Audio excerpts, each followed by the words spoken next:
بسم اللہ الرحمن الرحیم وبہ نستعین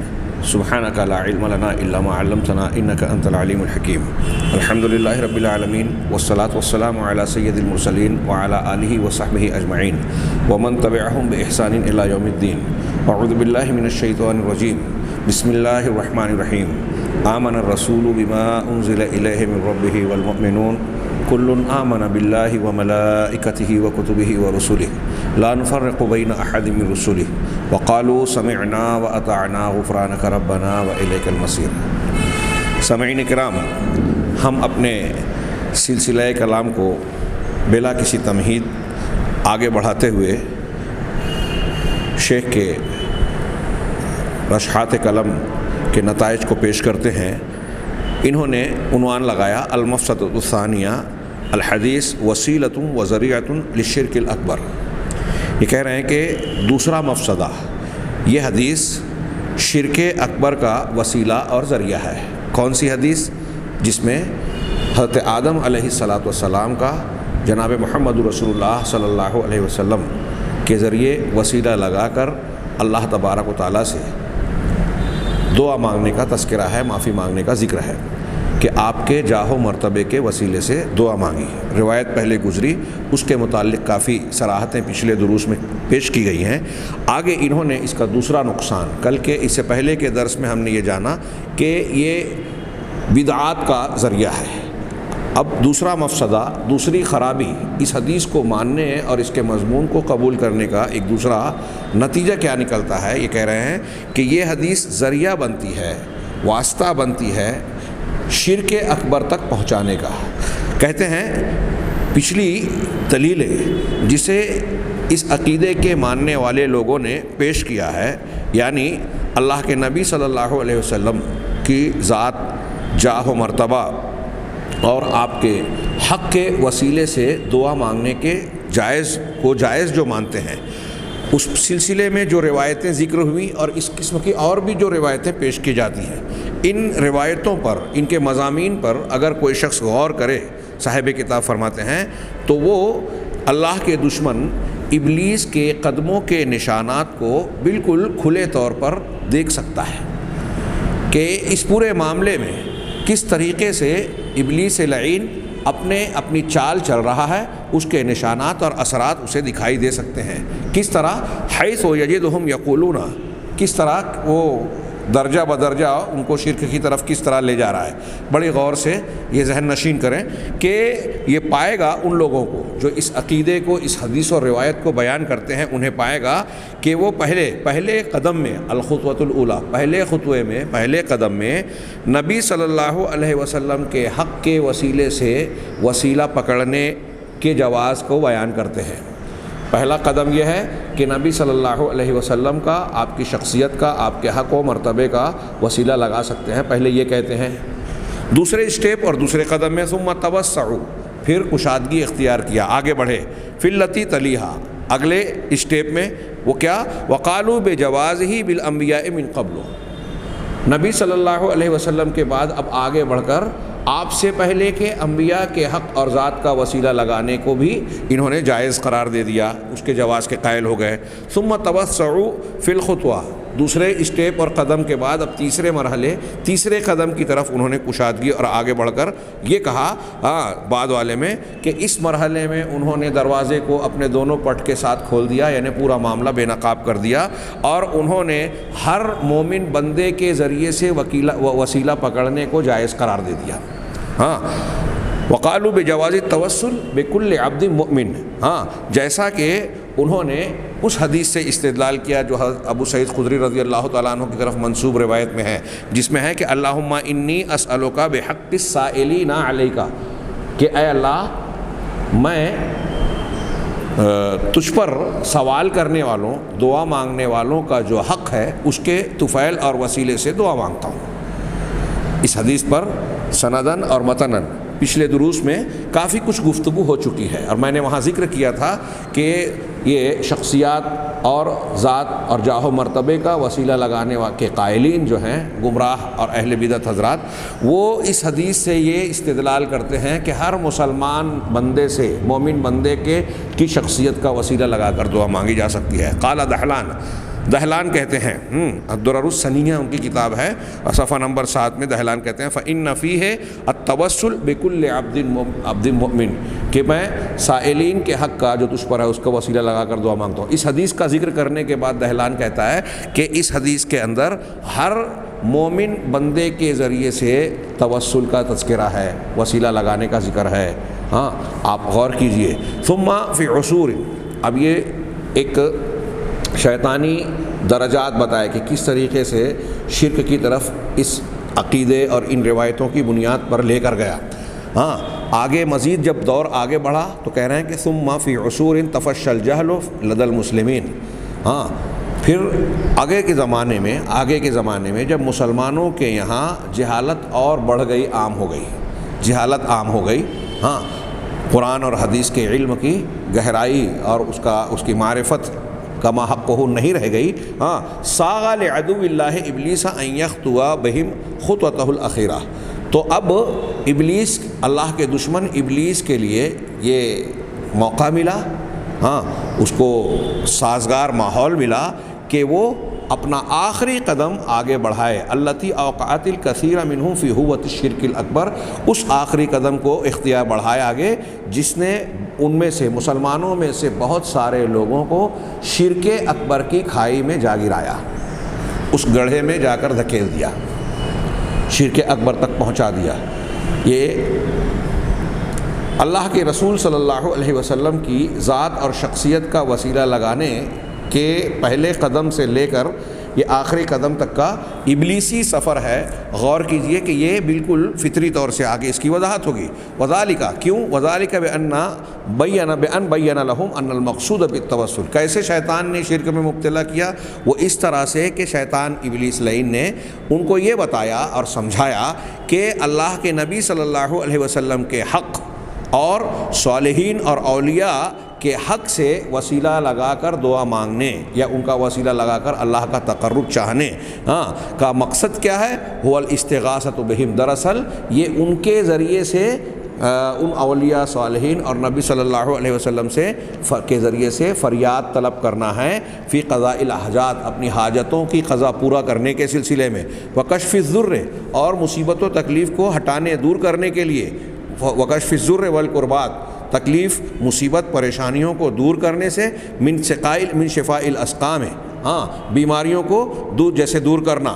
فیما عجز عن طب الانام، جس کی علاج و معالجے سے دنیا کے لوگ عاجز ہیں۔ شیطان نے یہ سمجھایا کہ جو نبی صلی اللہ علیہ وسلم کا، انبیاء کا اور بزرگان دین کا وسیلہ لگا کر دعا مانگی جاتی ہے، تو اصل میں اس کا مقصد یہ ہے کہ اپنے جو پریشانیاں، مصیبتیں، مشکلات ہیں،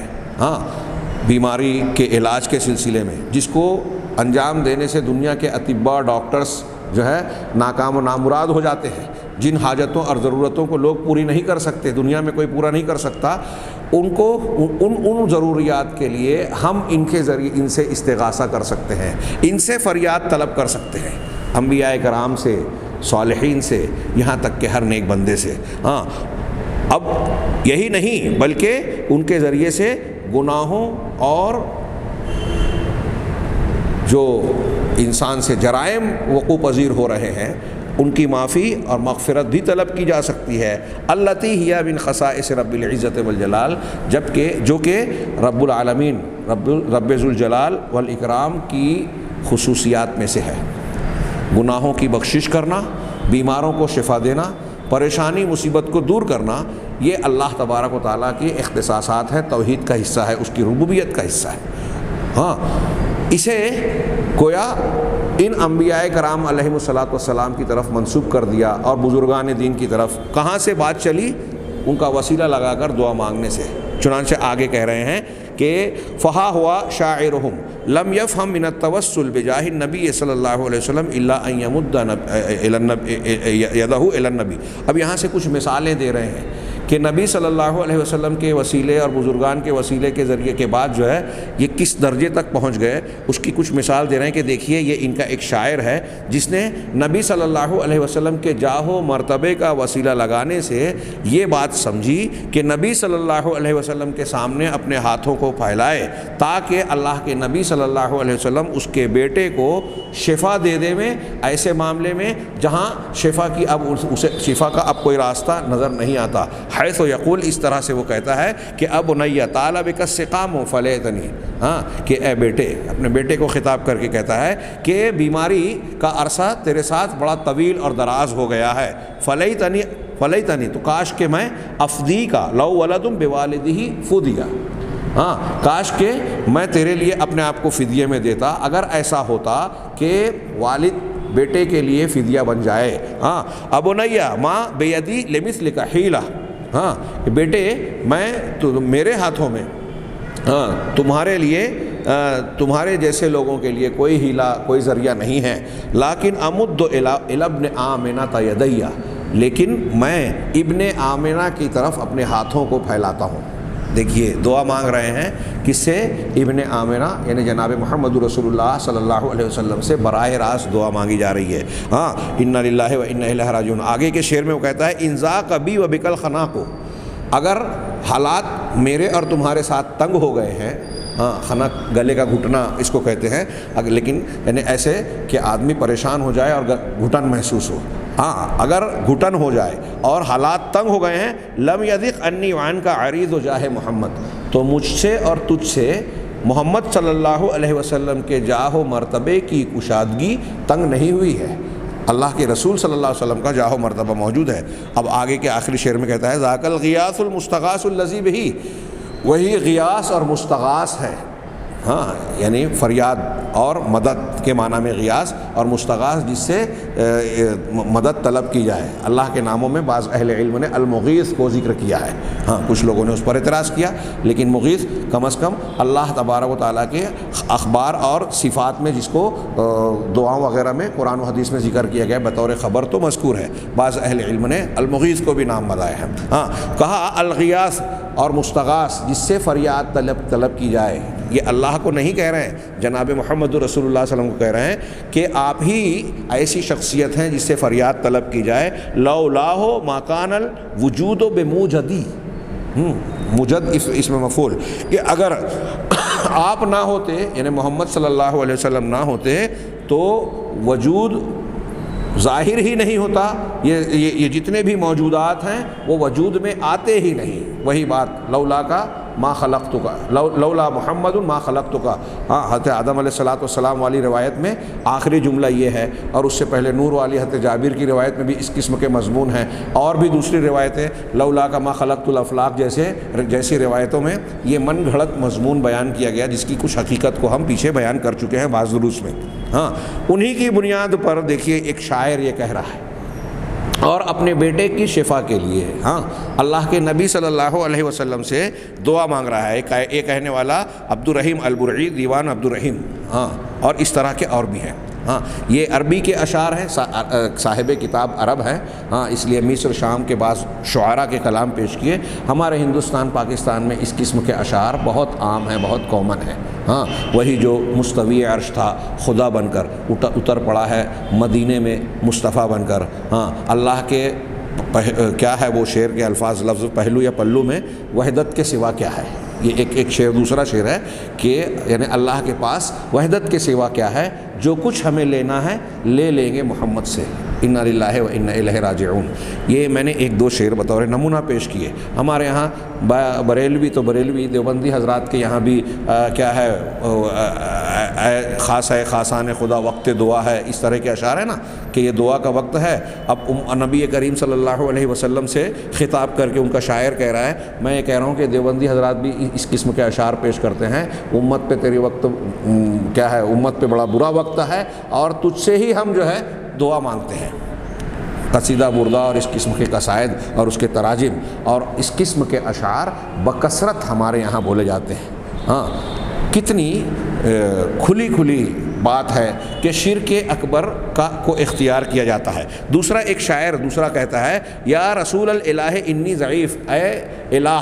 معبود کے رسول میں کمزور ہوں، ضعیف ہوں، فاشفنی انت مقصد للشفاء، لہٰذا میں ضعیف ہوں، کمزور یا بیمار ہوں، لہٰذا تو مجھے شفا دے دے، توانا بنا دے، تندرست بنا دے، ہاں مجھے شفا دے دے، اس لیے کہ شفا کا ارادہ تجھ سے ہی کیا جا سکتا ہے، تو ہی مرکز شفا ہے یا مقصود شفا ہے، شفا کا ارادہ تیرے لیے۔ یار اگلا شعر کہتا ہے یعنی شفا تجھ سے چاہا جا سکتا ہے، ہاں یا رسول اللہ ان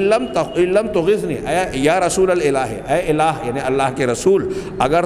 آپ نے میری مدد نہیں کی، اغاثہ نہیں کیا، مدد نہیں کی، فَإِلَىٰ مَنْ تَرَىٰ يَكُونُ الْتِجَائِي، تو پھر ہاں بتاؤ، یا تمہاری نظر میں، ہم سیدھا ترجمہ کریں مفہومی ترجمہ، کہ بتاؤ کہ پھر میں کس سے التجا کروں، کس کے جناب میں اپنی گزارش اور التجا پیش کروں۔ اللہ نے گویا اپنی التجا، اپنی مانگ اور دعا رسول صلی اللہ علیہ وسلم کے جناب میں پیش کر رہا ہے۔ یہ شاعر شمس الدین نواجی، یہ مصری ہے، ہاں شواہد الحق للنبہانی کی کتاب سے اسے نقل کیا۔ اب تیسرا ایک اور شاعر کا قول نقل کر رہے ہیں جس میں 3 اشعار ہیں، اس میں محمد صلی اللہ علیہ وسلم کو کہہ رہا ہے یا ملازی یا منجدی یا منائی یا معادی یا مقصدی یا رجائی، یا ایک شعر ہوا، دوسرا شعر یا نصیری یا عمدتی یا مجیری، اگلا مصرع یا خفیری یا عدتی یا شفائی، آخری شعر ادرک اغث یا شفیعی، عند ربی وعطف، ہاں وعطف وجد بالرضائی او کما واللفظ، ہاں کہہ رہے ہیں اس میں دیکھیے نبی کریم صلی اللہ علیہ وسلم کو خطاب کر کے کیا ملازی، منجدی، ہاں معازی، مقصدی، رجائی، کھلا شرک جو اللہ کے لیے بولنا چاہیے کہ میری پناہ کی جگہ ہاں تو ہی ہے، یعنی میں تجھ سے ہی پناہ لیتا ہوں، تو میرا منجد ہے، تو میرا مجھ کو بچانے والا ہے، میرا مقصود ہے، میری امید ہے، رجا، تو میرا نصیر ہے، نصیر اللہ کا نام ہے، تو میرا نصیر مددگار ہے، تو میرا عمدہ ہے جس پر میں تکیہ کرتا ہوں، مطلب بھروسہ کے لائق، بھروسہ کے ہے، یا مجیری، تو مجھے پناہ دینے والا ہے، ہاں پھر تو ہی میرا سر و سامان ہے، تو ہی میری شفا ہے، ہاں تو ہی دیکھ اے میرے سفارش کرنے والے، تو میری مدد کر۔ یہ چند الفاظ کے میں نے ترجمے کیے۔ ہاں ایک شعر دو اشعار اور بھی ہے، یا صاحب القبر المنیر بیثرب، ہاں یثرب میں چمکنے والے صاحب قبر، اے صاحب قبر، انا من ذنوبی فی اشد وثاقی، اپنے گناہوں کی وجہ سے میں بڑے سخت بندھن میں بندھا ہوا ہوں، ہاں ناداک من برع اسیر و ذنوب ہی، ہاں برع سے اپنے شہر کا نام لیا، ہاں جو میں تجھ کو یہ پکار رہا ہے اپنے گناہوں کا غلام، یعنی گناہوں میں جکڑا ہوا انسان، افلا تمن علیہ بالاطلاق، تو کیا تو اسے ان گناہوں سے آزاد کر کے اس پر احسان نہیں کرے گا؟ کس کو کہہ رہا ہے؟ صاحب القبر المنیر بیثرب، یثرب میں جو قبر منیر والا ہے، اللہ کے نبی صلی اللہ علیہ وسلم کے قبر میں موجود ہوتے ہوئے آپ کو اس طرح سے خطاب کر رہا ہے۔ یہ دیوان البرعی مع شرحہ صفحہ نمبر 78 وغیرہ میں ہے۔ آگے کہہ رہے ہیں اسی طریقے سے اور بھی کچھ اشعار ہیں، ہاں میں ان کو مزید اشعار کو، یہاں 3 شعر اور بھی ہیں، چھوڑ رہا ہوں۔ آگے کہتے ہیں فہذہ الابیات، یہ جو اشعار ہم نے پیش کیے ہیں، یہ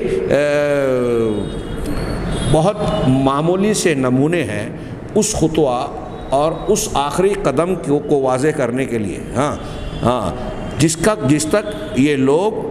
اللہ کے نبی صلی اللہ علیہ وسلم کی ذات، جاہ و مرتبہ اور آپ کے حق کا وسیلہ لگانے کے جواز کے ذریعے سے پہنچے ہیں۔ سفر وہاں سے شروع کیا کہ آپ کی ذات و شخصیت کا وسیلہ لگانا جائز ہے، اور یہ اس قدم تک اپنا پیر اپنے آپ کو لے گئے، یہاں اس منزل تک لے گئے جو ان اشعار میں ہمیں دکھائی دیتا ہے۔ الذی جعل شریکا مع اللہ تعالی، جنہیں اللہ کے نبی صلی اللہ علیہ وسلم کی ذات اور جاہ و مرتبے کا وسیلہ لگا کر جو سفر شروع کیا گیا تھا، یہ اشعار واضح کرتے ہیں کہ اس عقیدے نے ان کو کہاں تک پہنچایا، جس میں انہوں نے اللہ کے ساتھ اللہ کے نبی صلی اللہ علیہ وسلم کو شریک ٹھہرا دیا۔ ہاں شریک ٹھہرانے کا ذکر کرتے ہوئے حتیٰ فی خصائص الربوبیہ، یہاں تک کہ ربوبیت کی خصوصیات میں بھی اللہ کے جو کام ہیں، اللہ کے اختصاص والے اعمال، شفا دینا، روزی دینا، مدد کرنا، بیمار کو اچھا کرنا، زندگی اور موت دینا وغیرہ، یہ اللہ کی ربوبیت کے اندر شامل ہے۔ یہ خالق و مالک وہ ہے، کائنات کا نظام وہ چلا رہا ہے۔ تو ان خصوصیات میں بھی نبی صلی اللہ علیہ وسلم کو شریک کر دیا۔ آگے کہہ رہے ہیں کہ الامر الذی لم یبلغہ مشرک قریش من قبل، ہاں یہ وہ معاملہ ہے کہ قریش مکہ، ہاں مکہ کے مشرکین، جس کو ہم اور آپ قرآن اور حدیث مشرکین اور کافرین کہتے ہیں، مشرکین مکہ بھی اس حد تک نہیں پہنچے تھے، اپنے معبودوں کو اللہ تبارک و تعالیٰ کی ربوبیت میں شریک نہیں مانتے تھے بیشتر امور میں۔ ہاں کہتے ہیں جیسا کہ اللہ تعالیٰ نے ان کے بارے میں کہا فَإِذَا رَكِبُوا فِي الْفُلْكِ دَعَوُا اللَّهَ مُخْلِصِينَ لَهُ الدِّينَ فَلَمَّا نَجَّاهُمْ إِلَى الْبَرِّ إِذَا هُمْ يُشْرِكُونَ، کہ جب وہ کشتیوں میں سوار ہوتے تو اللہ تبارک و تعالیٰ کے لیے اپنے دین کو، جذبات کو، ہاں عقیدے کو، دین کو خالص کر کے پکارتے۔ ہاں فلما نجاہم، یعنی صرف اللہ سے پکارتے، اب کشتی میں سوار ہوئے، اللہ کے ساتھ کسی اور کو نہیں، اور یہ کہتے تھے کہ اب سمندر میں ہم کو بچانے والی ذات صرف اللہ کی ہے۔ حضرت اکرمہ بن ابی جہل فتح مکہ کے وقت جب کشتی میں سوار ہو کر بھاگے اور کشتی کے ملاح وغیرہ نے یہی بات کہی تو کہا کہ سمندر میں، پانی میں جب اللہ ہی بچانے والا ہے تو خشکی میں بھی صرف وہی بچائے گا، پھر محمد صلی اللہ علیہ وسلم کیا غلط کہتے ہیں؟ اگر میں یہاں سے بچ نکلا تو میں ایمان لے آؤں گا، اور بعد میں ایمان لے بھی آئے حضرت اکرمہ رضی اللہ تعالیٰ عنہ۔ چنانچہ یہ دیکھیے مشرکین مکہ یہ عقیدہ رکھتے تھے کہ کشتی میں پر اس پہ سوار ہو جائیں گے تو صرف اللہ ہی بچائے گا، اس لیے دین کو خالص کر کے اسی سے مانگو، مطلب اپنی دعا میں کسی اور کو شامل نہ کرو، یہاں بچانے والا صرف وہی ہے۔ لیکن اللہ نے فرمایا فَلَمَّا نَجَّاهُمْ إِلَى الْبَرِّ إِذَا هُمْ يُشْرِكُونَ، جب وہ اللہ تبارک تعالیٰ انہیں خشکی تک پہنچا کر نجات دے دیتا تو وہ شرک کرنے لگتے۔ ہاں غور کیجئے، ففی حالت الشدت نسی المشرکون آلہتہم، شدت، تکلیف اور مصیبت کی حالت میں، یہ بہت اہم نقطہ ہے جو بعض اہل علم نے واضح کیا ہے، اور ایک انسان اگر اس پر غور کرے تو چونک جائے کہ آج بہت سارے وہ لوگ جو اپنے آپ کو مسلمان کہتے ہیں وہ جس شرک میں مبتلا ہو گئے، ایسے کئی لوگ جو آج کے دور میں شرک میں مبتلا ہیں، اللہ اور رسول کو ماننے کا دعویٰ کرنے کے باوجود، قرآن حدیث کو ماننے کے دعوے کے باوجود، ان کے پاس شرک کی جو قسمیں اور نوعیتیں ہیں بعض حالات میں وہ مشرکین مکہ سے بھی زیادہ سنگین اور شدید ہیں۔ کیسے؟ یہ دیکھیے یہ جملہ جو آگے ابھی جو بیان کیا گیا اس کی اور وضاحت کر رہے ہیں کہ چنانچہ مشرکین مکہ شدت اور پریشانی کی حالت میں اپنے معبودان باطلہ کو بھول جاتے تھے اور بھلا دیتے تھے۔ وَلَجَأُوا إِلَى اللَّهِ الْوَاحِدِ الْقَهَّارِ، اور واحد قہار اللہ کی طرف،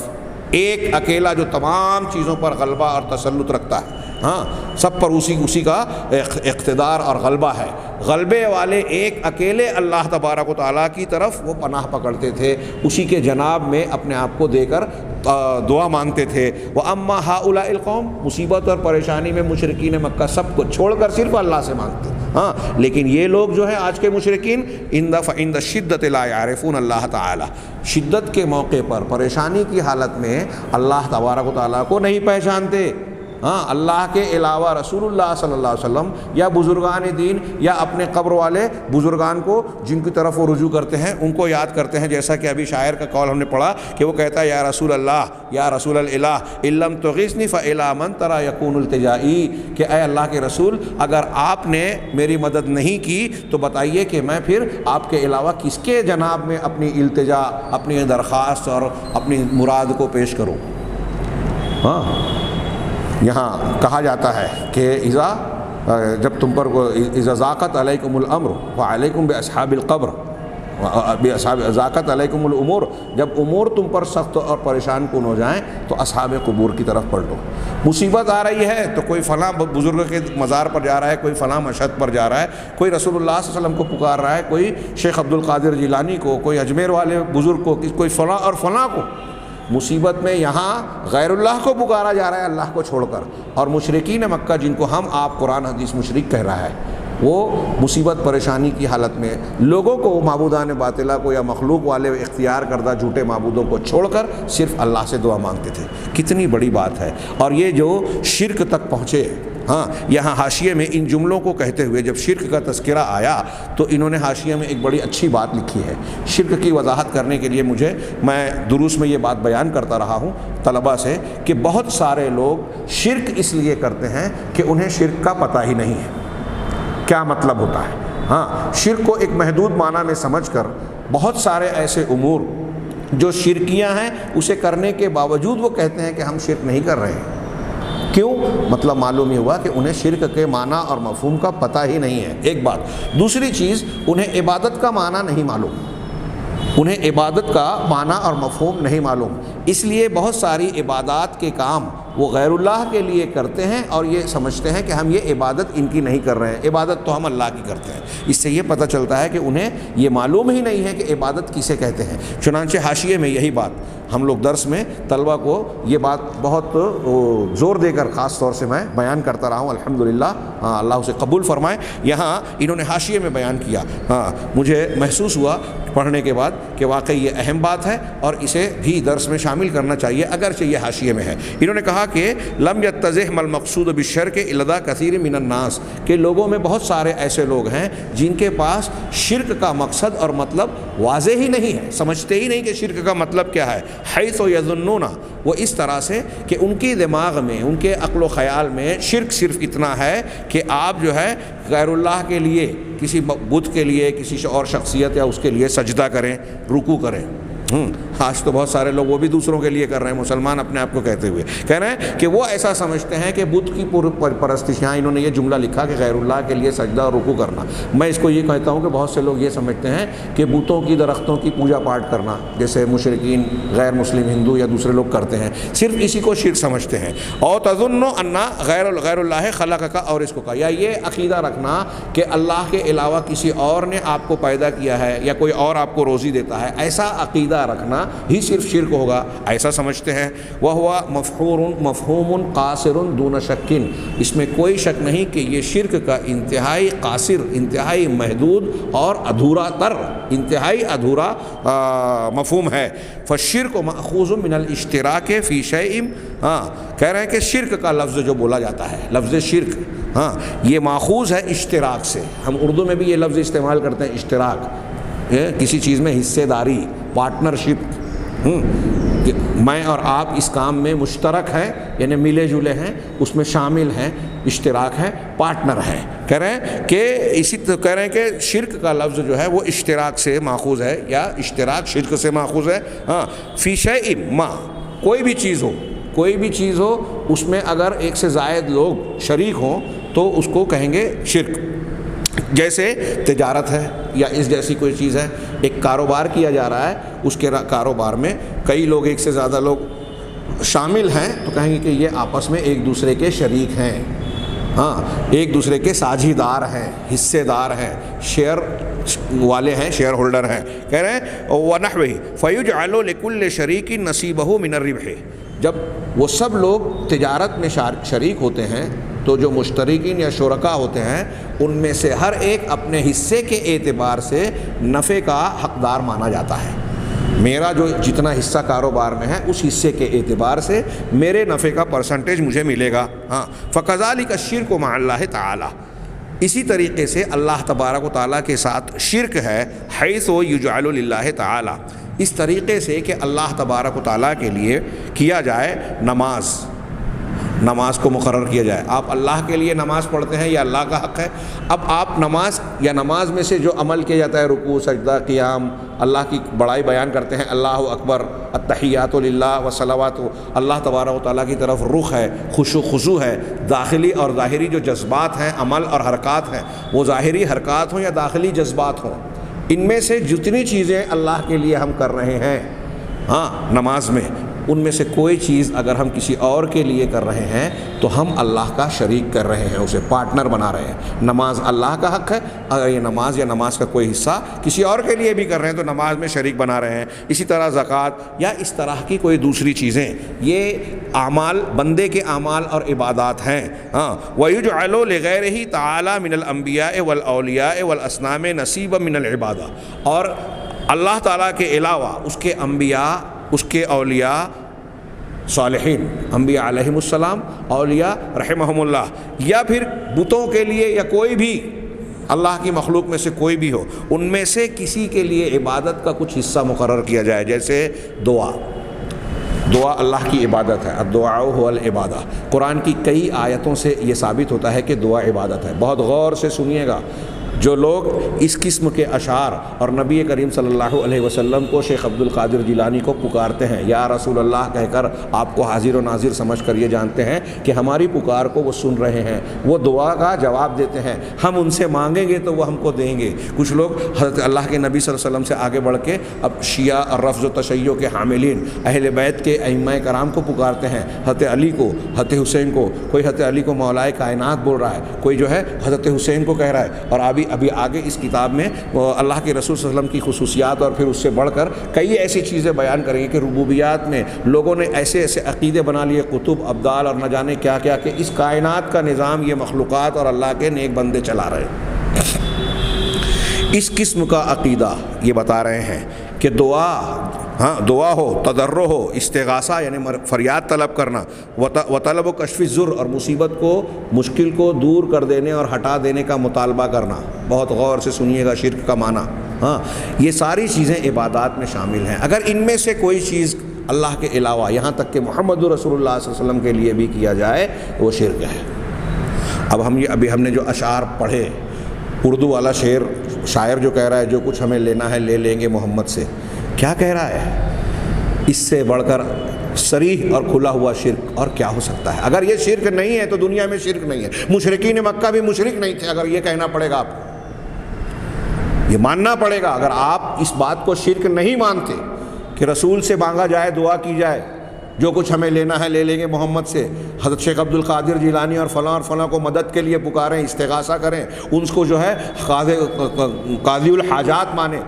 مشکل کشا مانے، غریب نواز مانے. اگر یہ شرک نہیں ہے تو دنیا میں شرک نہیں ہے. ماننا پڑے گا. شرک کسے کہتے ہیں؟ شرک کی تعریف تو دیکھیے، اللہ کے نبی یہ جو وضاحت کر رہے ہیں. اب یہ اللہ تبارک و تعالیٰ کی عبادات والے معاملے ہوئے، جن کاموں کو اللہ کرتا ہے، ربوبیت کس سے تعلق رکھنے والا، کائنات کا نظام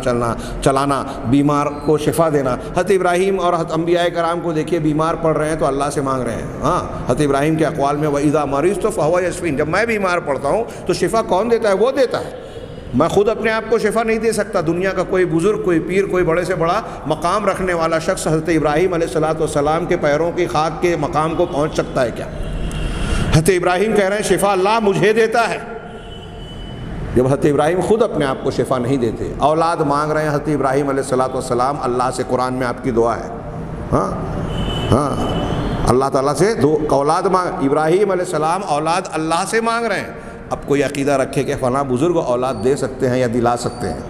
تو بتائیے اس کا عقیدہ حضرت ابراہیم علیہ السلام کے عقیدے کے موافق ہوا کیا؟ حضرت ابراہیم کے عقیدے سے پتہ چل رہا ہے کہ وہ یہ مان رہے ہیں، اللہ نے بتا کر ہمیں سمجھایا کہ دیکھیے اولاد دینے والی ذات اللہ کی ہے، اس لیے اسی سے مانگا جائے. حضرت ابراہیم اللہ سے اولاد مانگ رہے ہیں، اللہ کے رسول صلی اللہ علیہ وسلم اللہ ہی سے ہر چیز مانگ رہے ہیں. آپ کی دعائیں قرآن و حدیث میں موجود ہیں. اب کیا سب کچھ، یہاں تک کہ جوتے کا تسمہ بھی اللہ سے مانگ رہے ہیں. اور یہاں شاعر کہہ رہے ہیں کہ بیماری سے شفا کے لیے میرے پاس کوئی ہیلا نہیں سوائے محمد کے ابن آمنہ کے سامنے میں اپنا ہاتھ پھیلاتا ہوں. اگر تم میری بات نہیں سنو گے، مدد اور اغاثہ نہیں کرو گے، تو پھر میں کس کے پاس اپنی التجا کو پیش کروں گا؟ جو کچھ ہمیں لینا ہے لے لیں گے محمد سے. کیا یہ ساری چیزیں کھلا شرک نہیں ہے؟ دیکھیے آگے صاحب کتاب نے کہا کہ اس طریقے سے جن چیزوں پر اللہ تبارک و تعالیٰ کے علاوہ کوئی شخص قدرت نہیں رکھتا. دیکھیے وضاحت کیجئے، ورنہ اب ہمارے یہاں لوگ شرک کو صحیح ثابت کرنے کے لیے بھی کہتے ہیں کہ دیکھو ایک آدمی جو ہے اپنی بیوی سے بولتا ہے روٹی پکا کر دو، کھانا پکا کر دو، تو بیوی سے مدد مانگ رہا ہے، تو کیا یہ شرک ہو گیا؟ جی نہیں. ان چیزوں میں جہاں بندے، انسان اور مخلوق جن چیزوں پر طاقت رکھتے ہیں اور ان معاملات میں ایک دوسرے کی مدد کر سکتے ہیں، اس میں مدد مانگنا کہ مجھے پانی پلا دو، مجھے کھانا کھلا دو، مجھے فلاں چیز لا کر دے دو، میں اٹھ نہیں پا رہا ہوں مجھے اٹھا دو، میرا بوجھ اٹھ نہیں رہا ہے بوجھ اٹھانے میں مدد کر دو، ان چیزوں کو ہم شرک نہیں کہتے. اس میں تعبد اور اللہ تبارک و تعالیٰ کے تعلق سے جو عقیدہ ہمارا ہے کہ ساری چیزوں کا کرنے والا وہ ہے، اصل قوت، طاقت، مشیت، ارادہ اسی کا کار فرما ہوتا ہے دنیا کے ہر کام میں، یہ عقیدہ یہاں شامل نہیں ہے. فرق کیجئے، دیکھیے دونوں میں فرق نہ کرنے سے لوگ دھوکہ دیتے ہیں. ایک ڈرنا عبادت ہے، اللہ تبارک و تعالیٰ سے ڈرنا عبادت ہے، ویسا ڈر جیسا اللہ کے ساتھ ہوتا ہے، جس کو عربی والے خوف السر کہتے ہیں، دل کا خوف، جس میں نفع اور نقصان پہنچانے کی قوت اور طاقت کا عقیدہ شامل ہوتا ہے، تعظیم شامل ہوتی ہے۔ اب اللہ کا ڈر ہمارے دل میں ہے تو خوف کے ساتھ، اس عقیدے کے ساتھ کہ اللہ پکڑ لے تو کوئی بچا نہیں سکتا۔ لیکن اگر آپ سانپ بچھو کو اس کے سامنے آنے سے آپ ڈر گئے تو کیا یہ ڈر ویسا ہی ہے جیسے اللہ تعالیٰ کا ہے، دل کا خوف، تعظیم والا خوف؟ جی نہیں۔ اس لیے یہ سانپ بچھو سے ڈر جانا یہ فطری خوف ہے۔ جیسے حضرت موسیٰ علیہ السلام کے سامنے جب رسیاں اور لاٹیاں ڈالی گئی اور وہ خوف میں مبتلا ہوئے، اللہ تبارک و تعالیٰ نے اس کا ذکر ہے فَأَوْجَسَ فِي نَفْسِهِ خِيفَةً مُوسَىٰ، موسیٰ علیہ السلام نے اپنے دل میں خوف محسوس کیا۔ ہاں، تو یہ خوف فطری تھا، یہ شرک نہیں ہے۔ تو یہ بھی اچھی طریقے سے جان لیں کہ یہ جو یہاں انہوں نے آخری میں ایک جملہ کہا کہ دعا کرنا، تضرع گڑ گڑانا، استغاثہ فریاد طلب کرنا، مدد مانگنا، اسی طرح تکلیف اور مصیبت کو ہٹانے کا مطالبہ کرنا، ایسے کام جس پر اللہ تعالیٰ کے سوا کوئی قدرت نہیں رکھتا، ایسے کاموں میں اگر کوئی شخص انبیاء اور اولیاء اور صالحین کی طرف رخ کرتا ہے، اپنی نماز، اپنی دعا، اپنا تضرع، کشف ضر، مشکلات کا حل کرنا، فریاد طلب کرنا، اغیثنی یا استغاثہ وغیرہ، ان لوگوں کی انبیاء اور صالحین کی جناب میں پیش کرتا ہے، جیسا کہ یہ ابھی اشعار وغیرہ میں پیش کیے گئے، تو یہ کھلا کھلا شرک ہے، شرک اکبر ہے۔ اور یہ کہاں سے پہنچا آدمی؟ نبی صلی اللہ علیہ وسلم کی ذات کا، آپ کی شخصیت اور جاہ و مرتبے کا وسیلہ لگانے کے عقیدے کا دروازہ کھولا، اور شیطان نے اس دروازے کے بعد، اس پہلے قدم کے بعد یہاں شرک اکبر تک پہنچایا کہ لوگ براہ راست انبیاء، نبی صلی اللہ علیہ وسلم اور پھر انبیاء اور پھر صالحین کے ذریعے سے نہیں بلکہ خود ان سے بھی دعا مانگنے لگے، وہ ان کے لیے وہ کام کرنے لگے جو صرف اللہ کے لیے خاص ہے۔ آخر میں یہ بھی کہا ھذا بالاضافۃ الی جہلہم بحقیقت العبادہ، یہ بات کہ بہت سے لوگ شرک کو سمجھتے نہیں ہیں، کچھ مخصوص معنی کو ہی سمجھتے ہیں کہ بس یہی شرک ہے۔ اسی کے ساتھ ساتھ یہ آگے کہہ رہے ہیں کہ عبادت کی حقیقت کیا ہے، اس بارے میں بھی ان کی جہالت شرک میں مبتلا ہونے کی ایک وجہ ہے۔ وَلِإِثْبَاتِ أَنَّ مِثْلَ هَذِهِ الْأُمُورِ عِبَادَةٌ لِلَّهِ انظر، اب آگے انہوں نے کہا کہ اس جیسے کام جو شرکیاں ہیں یہ اللہ تبارک و تعالیٰ کی عبادت ہیں، یعنی دعا کرنا عبادت ہے، امید اللہ سے جو ہوتی ہے وہ امید رکھنا عبادت ہے، خشوع خضوع، توکل، تکیہ، جو کہا شاعر نے کہ تو میرا ملاذ ہے، تو میرا عمدہ ہے، تو میرا نصیر ہے، تو میرا معاذ ہے جس سے پناہ طلب کی جائے، یہ ساری چیزیں جس چیز کا انتساب رسول اللہ صلی اللہ علیہ وسلم کی طرف شاعر کر رہا ہے، اس کا ہر اصل حقدار صرف اللہ کی ذات ہے۔ غور کیجئے، اللہ تبارک و تعالیٰ نے یہ مضمون قرآن میں بہت صاف صاف بیان کیا۔ اللہ کے نبی صلی اللہ علیہ وسلم سے خطاب کر کے کہا کہ آپ جسے چاہیں ہدایت نہیں دے سکتے، ہاں اللہ جسے چاہتا ہے، انک لا تہدی من احببت ولکن اللہ یہدی من یشاء، اور ایسے مضامین ہم اس مقام پہ اسے پیش کریں گے۔ فی الحال یہاں جو انہوں نے تذکرہ کیا کہ دیکھیے ایک طرف یہ معاملہ تھا، دوسری طرف یہ کہ اس قوم نے یہاں تک پہنچ گئے کہ اس قوم میں جو شرک اختیار کیا اپنے آپ کو مسلمان کہنے کے باوجود، قرآن حدیث کا ماننے کا بظاہر دعویٰ کرنے کے باوجود، لیکن یہ کتنی عجوبہ کاری اور حیرت انگیز بات ہے کہ قرآن و حدیث کے یہ صاف صاف مضامین سامنے ہوتے ہوئے بھی وہ لوگ کھلا شرک کر رہے ہیں، اور کیسا شرک کر رہے ہیں؟ مشرکین مکہ سے بھی آگے بڑھ کر، الی غیر ذالک من الشواہد والادلہ التی توضح ما وصل الیہ القوم، کہہ رہے ہیں کہ اس کے علاوہ بھی بہت سارے شواہد و دلائل ہیں جو اس قوم کے عقیدے کو بیان کرتی ہے کہ یہ لوگ نبی صلی اللہ علیہ وسلم کے معاملے میں کس درجہ غلو اور انتہا کو پہنچ گئے، اونچائی پر پہنچ گئے۔ فی جعل، اس طرح سے کہ انہوں نے رسول اللہ صلی اللہ علیہ وسلم کے خصائص میں وہ باتیں شامل کر دی جو اصل میں اللہ تبارک و تعالیٰ کے خصائص میں سے تھی، اللہ کی خصوصیات کو رسول کی خصوصیات بنا دیا، کما سیاتی بیانہ فی موضعہ من ھذا البحث انشاءاللہ، جیسا کہ اس بحث میں اس کتاب کے اندر جو انہوں نے کہا، آگے اپنے مقام پر یہ بحث آئے گی کہ اللہ کے نبی صلی اللہ علیہ وسلم اور اللہ کے نبی ہی پر منحصر نہیں، بہت سارے دوسرے بزرگان دین کے سلسلے میں بھی انہوں نے ایسا عقیدہ تراش لیا کہ اللہ کی ربوبیت کو ان کے اندر شامل مان لیا۔ ابھی یہ بات ادھوری ہے، آگے انہوں نے یہ بتایا کہ ابلیس کے قدموں کے نشان یا ابلیس کا قدم آگے کس طرح سے بڑھا، انشاءاللہ اگلے درس میں ہم اس پر روشنی ڈالیں گے۔ اللہ تعالی ہمیں خیر کی توفیق دے۔ وآخر دعوانا ان الحمد للہ رب العالمین۔